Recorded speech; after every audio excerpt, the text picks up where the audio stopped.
Presidenti i SBA-s Donald Trump i inkurajoi forcat kurde iraniane në Irak të nisin sulme kundër Iranit, ndërsa konflikti në lindjen e mesme zgjerohet me Azerbejxhanin që paralajmëroi se do të hakmerrej nëse do të vihej në shënjestër nga raketat iraniane.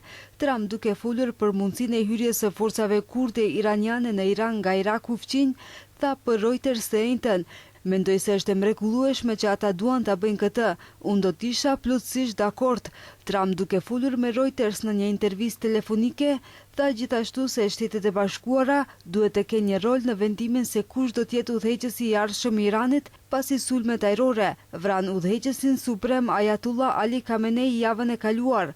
"Do të na duhet ta zgjedhim atë person së bashku me Iranin", tha ai. Ndërkohë Izraeli ka kryer valë të sulmeve në shkallë të gjerë gjatë natës në Teheran, ashtu si edhe Beirut me cak zonat e Hezbollahut.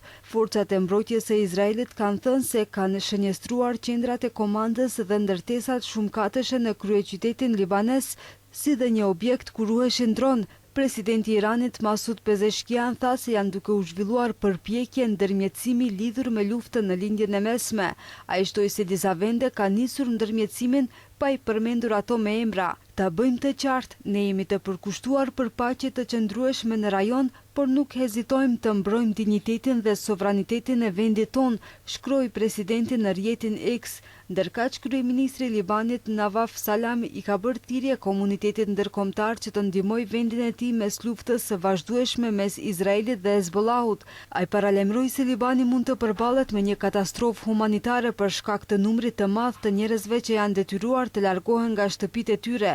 Izraeli dhe SBA-ja kanë vazhduar ofenzivë në shkallë të gjerë ndaj Iranit që nga e shtuna, ndërsa Irani është hakmarr me sulme me dron dhe raketa që shënjestrojnë Izraelin, si dhe vendet e gjirit që strehojnë asete ushtarake amerikane.